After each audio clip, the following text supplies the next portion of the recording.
नित्यसेवेमध्ये आपण दररोज श्री गुरुचरित्र ग्रंथामधील अध्याय 14वा आणि अध्याय 18वा जर दररोज आपण घरामध्ये पठण करत असू किंवा अध्याय 9वा हा पठण करत असू तर आपल्याला कोणत्या अशा काळजी घ्यायची आहे किंवा कोणत्या अशा छोट्या मोठ्या गोष्टींची काळजी घेऊन कोणत्या असे नियम पाळायचे आहेत की जेणेकरून आपण हे अध्याय आपल्या घरामध्ये पठण करतो त्यावेळेला त्या अध्यायांचं पुण्य फळ आपल्याला त्वरित मिळेल. याचविषयी तुम्हाला आजच्या व्हिडिओमध्ये माहिती देणार आहे. तर तुम्ही हा व्हिडिओ कुठेही स्किप न करता व्हिडिओ शेवटपर्यंत बघा. तुम्ही जर माझ्या चॅनलवर नवीन असाल तर चॅनलला लाईक करा, शेअर करा, नक्की सबस्क्राईब करा. चला आता व्हिडिओला सुरुवात करूया. सर्व स्वामी सेवेकरांना श्री स्वामी समर्थ. तर तुमचं प्रिय आलेस या चॅनलमध्ये अगदी मनापासून स्वागत आहे. श्री गुरुचरित्र हा 5वा वेद मानला गेला आहे आणि श्री गुरुचरित्र ह्या प्रभावी ग्रंथाचं पारायण जो पण स्वामी भक्त आपल्या घरामध्ये करतो किंवा सामूहिक पद्धतीने करतो त्याच्या आयुष्यातील अशक्य वाटणाऱ्या गोष्टीसुद्धा ह्या पारायणामुळे शक्य होतात. श्री गुरुचरित्र प्रभावी ग्रंथामध्ये 1 ते 52 अध्याय आहेत आणि ह्या प्रत्येक अध्यायांची फलश्रुती ही वेगवेगळी आहे. प्रत्येक अध्याय आपल्या कोणत्या समस्येवर कोणत्या अडचणीवर काम करतं किंवा कोणत्या अडचणीतून कोणत्या समस्येतून आपल्याला बाहेर काढतं याविषयी त्याची पूर्ण अध्यायांची फलश्रुती ह्या आपल्या चॅनलवरती एका व्हिडिओमध्ये मी टाकलेली आहे बघा. तर तिथून सुद्धा तुम्ही तो व्हिडिओ नक्कीच बघून घ्या की प्रत्येक स्वामी भक्ताला हे माहीत असणे खूप गरजेचं आहे की आपण श्री गुरुचरित्र प्रभावी ग्रंथाचं पारायण करत असतो पण त्या पारायणमधल्या प्रत्येक अध्यायांची फलश्रुती ही काय आहे याविषयी सुद्धा व्हिडिओ आपल्या चॅनलवरती आहे. तर सर्वांनी तो व्हिडिओ नक्कीच बघून घ्या. तर आजच्या व्हिडिओमध्ये तुम्हाला सांगणार आहे बघा, प्रत्येक स्वामी भक्त ज्यांना श्री गुरुचरित्र प्रभावी ग्रंथाचं पारायण करणं शक्य होत नाही काही सांसारिक अडचणीमुळे किंवा गुरुचरित्र प्रभावी ग्रंथाला नियम आहेत आणि त्या प्रत्येक नियमाचं पालन करूनच आपल्याला श्री गुरुचरित्र प्रभावी ग्रंथाचं पारायण करायचं असतं. कारण नियमाचं जेव्हा आपण पालन करतो आणि त्या ग्रंथाचं पालन करतो तेव्हा आपल्याला त्या ग्रंथाचं त्या पोथी वाचनाचं फळ हे नक्कीच मिळतं. पण ज्याच्याकडनं काही चुका होता गुरुचरित्र पारायण करताना किंवा काही नियमाचं पालन होत नाही त्या व्यक्तीला खूप अशा अडचणीत जातात. कारण श्री गुरुचरित्र प्रभावी ग्रंथ इतका पवित्र आहे की इतका ताकदवान आहे की त्याच्या एका पारायणामुळं आपल्या आयुष्यातील खूप अशा अडचणी समस्या नाहीसे झालेल्या आहेत आणि प्रत्येकाने त्या नियमाचं पालन करूनच आपल्याला गुरुचरित्र प्रभावी ग्रंथाचं पारायण करायचं आहे. महिलांनी गुरुचरित्र प्रभावी ग्रंथ पठण करायचं नाही असं सुद्धा होतं पण दिंडोरीपर्यंत ह्या मार्गातील जो गुरुचरित्र प्रभावी ग्रंथ आहे बघा हा प्रत्येक महिला आपल्या घरामध्ये नक्कीच पठण करू शकते. नक्कीच या ग्रंथाचं प्रत्येक महिला पारायण करू शकते. पण आपल्याकडनं नियमाटींचं पालन होत नाही त्यामुळे आपल्याला हे पारायण करता येत नाही. पण आपण प्रत्येकजण बघा प्रत्येकजण आपल्या नित्यसेवेमध्ये सुद्धा श्री गुरुचरित्र प्रभावी ग्रंथामधील अध्याय 14 आणि अध्याय 18 नक्कीच पठण करत असतात. पण काही वेळेला आपल्याला काही गोष्टी माहिती नसतात. आपल्याला जसं सांगितलेलं असतं की तुम्ही दररोजच्या सेवेमध्ये हे 2 अध्याय पठण करा. आपण त्या पद्धतीनं दररोजच्या सेवेमध्ये हे अध्याय पठण करतो किंवा अध्याय 9वा पण आहे बघा जो इच्छापूर्तीसाठी अध्याय आपण पठण करतो. तर तो अध्याय सुद्धा काही स्वयंभक्त अध्याय 9वा सुद्धा आपल्या घरामध्ये दररोज नित्यसेवेमध्ये पठण करतात. तर काही अशा बारीक सारीक नियम असतात बघा, बारीक सारीक काही गोष्टी असतात, काही चुका असतात ज्या आपल्याकडनं ह्या पूजेमध्ये किंवा हे जे आपण पोथी वाचन करत असतो दररोज त्याच्यामध्ये होत असतात. तर ह्या चुका टाळा. कारण ह्या चुका जर तुमच्याकडनं होत असतील तर तुम्ही दररोज नित्यसेवेमध्ये जरी अध्याय 14वा आणि अध्याय 18वा जरी पठण केला तरी सुद्धा स्वामींचा कृपा आशीर्वाद तुम्हाला मिळणार आणि तुमची सेवा स्वामींपर्यंत कधीही पोहोचणार नाही. तर अशा कोणत्या गोष्टी आहेत आणि अशा कोणते नियम आहेत की जे आपल्याकडनं पाळले गेले पाहिजेत. आपण दररोज सेवा करतो नित्यसेवेमध्ये त्याचा समावेश केला आहे. ह्याचा अर्थ असा नाही की आपण श्री गुरुचरित्र 2 ग्रंथाचे म्हणजे 2 अध्यायांचं पठण घरामध्ये करतो यासाठी याला नियम आणि अटी काहीच नाहीत का. श्री गुरुचरित्र प्रभावी ग्रंथ आहे आणि हा 5वा वेद मानला गेला आहे. प्रत्येक अध्यायांची फलश्रुती वेगवेगळी आहे बघा. ह्याचं पालन करताना सुद्धा एवढे नियम जास्त नाहीत पण काही नियम असे आहेत की ज्या नियमाचं पालन हे आपल्याकडनं झालंच पाहिजे आणि त्यानंतरच आपण श्री गुरुचरित्र प्रभावी ग्रंथाचं पारायण करू शकतो. मग त्यातले 14वा अध्याय आणि 18वा अध्याय आपण नित्यसेवेमध्ये पठण करतो म्हणजे दररोज आपण पठण करतो आपल्या घरामध्ये. आणि 9वा अध्याय काही स्वयंभक्त 9वा अध्याय सुद्धा दररोज नित्यसेवेमध्ये पठण करत असतील.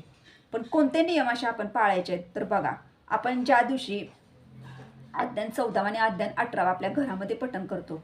आता 14वा अध्याय आणि 18वा अध्याय आपण संकल्प करून सुद्धा पठण करू शकतो.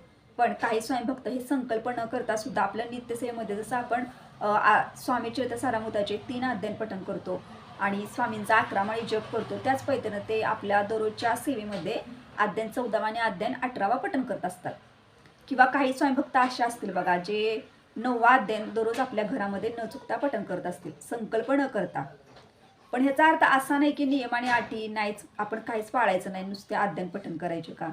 तर तसं कधीसुद्धा करायचं नाही. कारण आपण जेव्हा अध्याय पठण करत असतो ना 14वा 18वा तेव्हा तिथे सूक्ष्म स्वरूपात का विना पण दत्त महाराज स्वामी महाराज नक्कीच असतात बघा.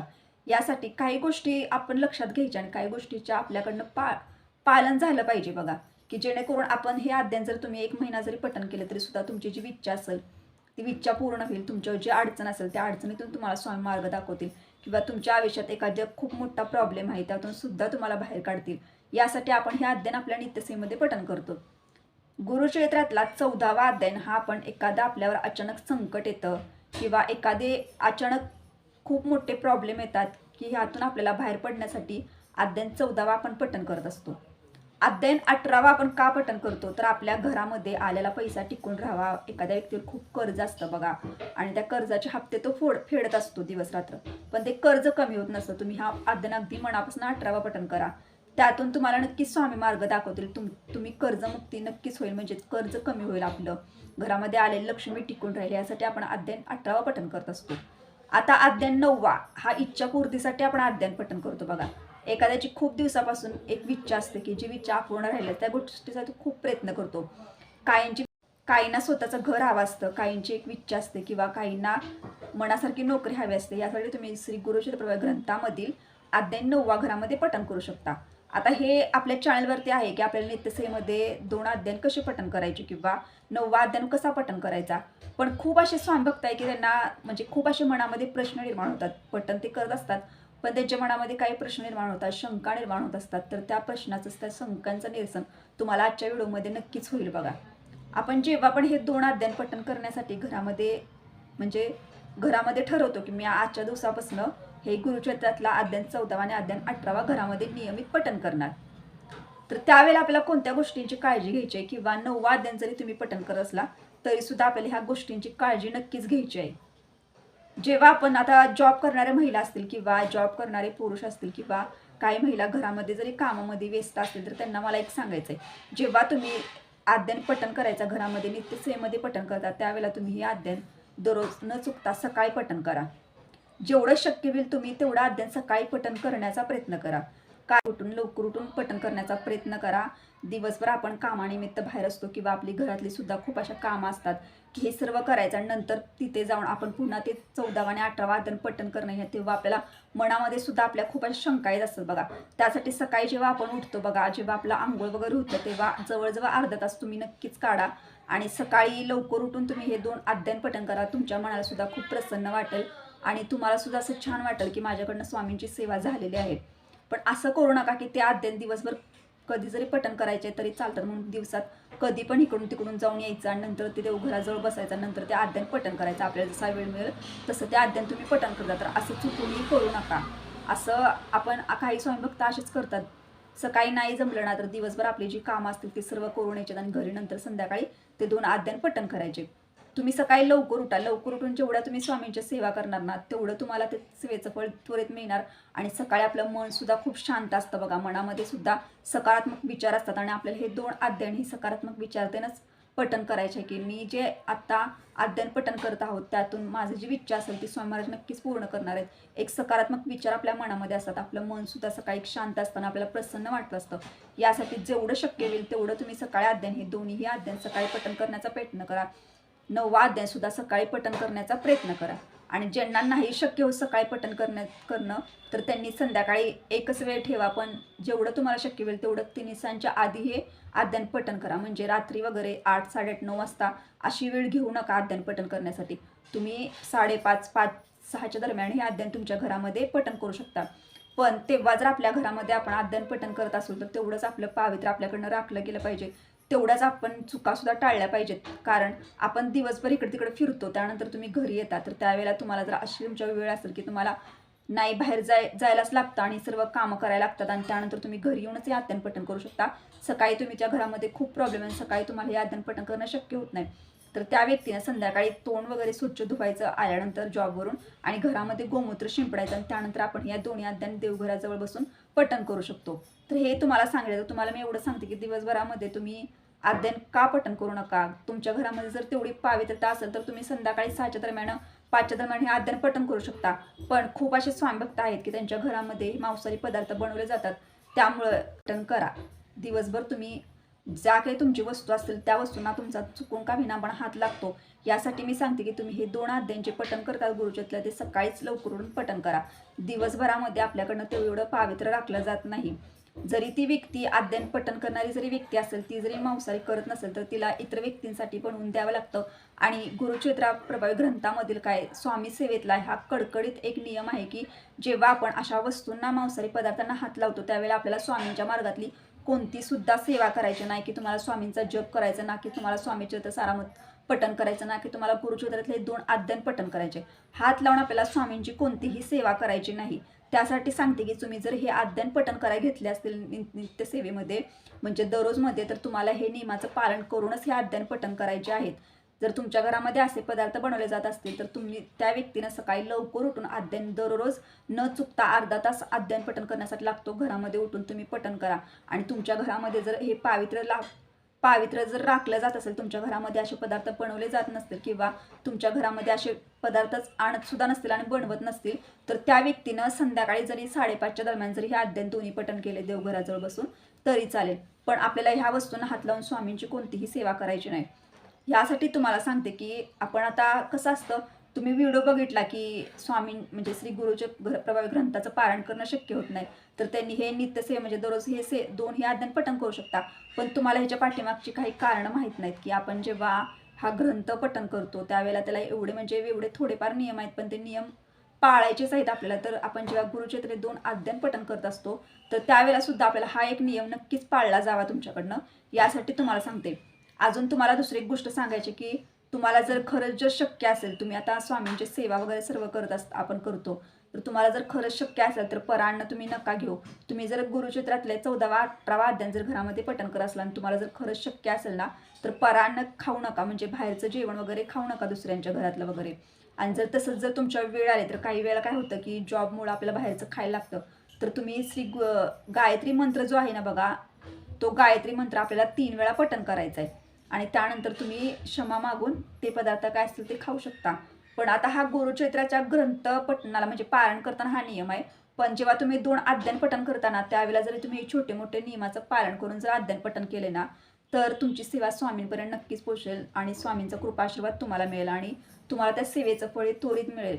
कारण तुम्हाला सर्वांना माहिती आहे की गुरुचरित्रा प्रभावी ग्रंथ महिला सुद्धा वाचू शकत नव्हत्या, कारण त्याला नियम सुद्धा आहेत. पण दिंडोरी प्रणित ह्या मार्गातून महिलांसाठी सुद्धा हा ग्रंथ म्हणजे ग्रंथ वाचू शकतील. यासाठी तुम्हाला सांगते की जे नियम मी छोटे मोठे सांगितले, त्या नियमाचं पालन करूनच तुम्ही हे 2 अध्ययन घरामध्ये पठण करत जावा. आता सगळ्यात महत्त्वाचा एक प्रश्न आणि महत्त्वाचे त्याच्यावर तुम्हाला एक सांगते.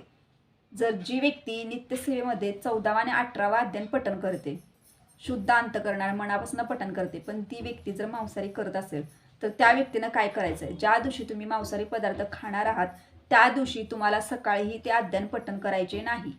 सकाळी सुद्धा आपल्याला ते दोन्ही अध्ययन पठण करायचे नाहीत, कारण काही स्वामीभक्त काय करतात की सकाळी 14वा आणि 18वा अध्ययन पठण करतात आणि संध्याकाळी त्यांचं आहे ते खातात. पण ते सगळ्यात चुकीची गोष्ट आहे. ज्या दिवशी तुम्हाला असे पदार्थ खायचे आहेत, शक्यतो मी सांगते की असे पदार्थ खाऊ नका. पण तुम्हाला जर असे पदार्थ खायचे असतील का नाही तर तुमचा प्रश्न आहे, पण तुम्ही असे पदार्थ खाणार असाल तर तुम्हाला 14वा आणि 18वा अध्ययन त्या दिवशी सकाळी सुद्धा पठण करायचं नाही. त्या दिवशी आपल्याला सेवा करायची नाही, त्या दिवशी आपल्याला तो अध्ययन पठण करणं स्किप करायचा आहे तो दिवस. दुसऱ्या दिवशी आपल्याला डोके वगैरे धुवून आपल्याला सेवा पुन्हा सुरू करायची आहे. तर हा एक नियम कडकडीत नियम आहे. आणि जेव्हा तुम्ही हा छोट्या मोठ्या गोष्टी का होईना पण नियमाचं आणि ह्या गोष्टींकडे लक्ष देऊन जेव्हा तुम्ही तुमच्या घरामध्ये 14वा 18वा अध्ययन जेव्हा पठण करणार किंवा 9वा अध्ययन जेव्हा पठण करणार, तेव्हा नक्कीच तुमच्या आयुष्यातील अडचणी समस्या नक्कीच दूर होतील. तुमची इच्छा सुद्धा नक्की पूर्ण होईल आणि तुमच्यावर जे कर्ज असेल त्या कर्जातून सुद्धा स्वामी तुम्हाला नक्कीच मार्ग दाखवतील. तुमच्या घरामध्ये आलेला पैसा टिकून राहील, तुमच्या घरामध्ये अखंड लक्ष्मी प्राप्ती होईल आणि तुमच्या घरामध्ये जी संपत्ती येते म्हणजे जो पैसा येतो तो चांगल्या कामासाठी सुद्धा खर्च होईल. यासाठी आता आपण खूप जण असे स्वामीभक्त आहेत की त्यांना पारायण नाही शक्य होत, म्हणून ते घरामध्ये नित्यसेवेमध्ये 2 अध्ययन किंवा 9वा अध्ययन पठण करतात. पण त्यांच्या मनामध्ये अशा शंका आणि त्यांच्या मनामध्ये असे विचार सतत येत असणार. पण ह्या गोष्टींना पालन करूनच तुम्हाला करायचं आहे सर्व, की कारण तुम्ही ह्या गोष्टींचं पालन करून जर तुम्ही हे सर्व केलं तर तुम्हाला पण ते एक मन शांती मिळते. आपल्या मनामध्ये बघा असे विचार येत जातात की मी सकाळी सेवा केलेली आणि मी संध्याकाळी असे, तुम्ही एक टाइम करून जर दुसऱ्यांना बनवून जर देणार असाल ना, तर तुम्ही सकाळी आद्यान पठण करून नंतर तुमचं काय असेल ते बनवून दिलं तर चालेल. पण तुम्ही स्वतः जर तसा पदार्थ खाणार असाल तर तुम्ही सकाळी सुद्धा सेवा करायची नाही आणि संध्याकाळी सुद्धा सेवा करायची नाही. स्वामी भक्त नित्यसेवेमध्ये 14वा 18वा आद्यान पठण करतात, नित्यसेवेमध्ये 9वा आद्यान पठण करतात. त्यांनी नक्कीच ह्या छोट्या मोठ्या गोष्टींची नक्कीच काळजी घ्या, की जेणेकरून तुमची जी इच्छा असेल की ज्या इच्छेसाठी किंवा ज्या गोष्टीसाठी तुम्ही हे अध्ययन नित्यसेवेमध्ये पठण करता, आता तुम्हाला संकल्प न करता जरी तुम्ही पठण करत असला तरी सुद्धा ज्या दिवशी तुम्ही सेवेला सुरुवात केली असते त्या दिवशी तुम्ही स्वामींना काही गोष्टी बोललेल्या असतात की मी तुमचा 14वा आणि 18वा अध्याय नित्यसेवेमध्ये दररोज पठण करू. पण आपल्याकडनं काही वेळेला अशा चुका होत जातात आणि आपल्या चुका समजत नाही.